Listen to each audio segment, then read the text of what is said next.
ജാനുവരി തുടങ്ങിയത് മാത്രമേ ഓർമ്മയുള്ളൂ. എത്ര പെട്ടെന്നല്ലേ ഫെബ്രുവരി ഫസ്റ്റ് ഡേ ഒക്കെ ആയത്. അപ്പോൾ ജാനുവരി തുടക്കത്തിൽ നമ്മളൊരു പ്ലാനറൊക്കെ സെറ്റ് ചെയ്തിട്ടുണ്ടായിരുന്നു.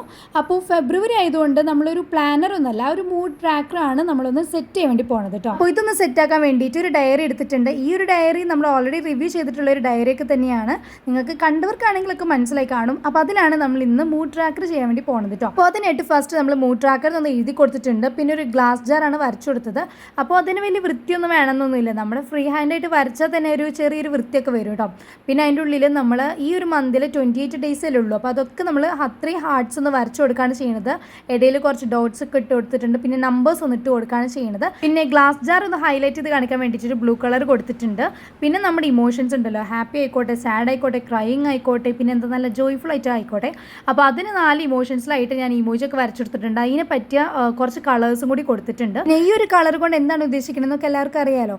നമ്മളെ ഈ ഒരു ഫെബ്രുവരി മാസത്തിൽ ഓരോ ദിവസവും നിങ്ങൾക്ക് എങ്ങനെയായിരുന്നു, അതായത് ഹാപ്പി ആണെങ്കിൽ ആ ഒരു യെല്ലോ കളർ കൊടുക്കുക, സാഡ് ആണെങ്കിൽ ഈ ഒരു ബ്ലാക്ക് കളർ കൊടുക്കുക, ക്രൈയിങ് ആയിട്ടാണെങ്കിൽ നമ്മൾ മറ്റേ ഈ ബ്രൗൺ കളർ കൊടുക്കുക. അങ്ങനെ ഓരോ ദിവസം നിങ്ങൾക്ക് എങ്ങനെയാണോ ആ ഒരു ഇമോഷൻസിനനുസരിച്ചുള്ള കളറൊക്കെ കൊടുക്കുക. ഫൈനലി നമുക്ക് ഈ ഒരു മാസം എങ്ങനെയാണെന്ന് നോക്കാം കേട്ടോ.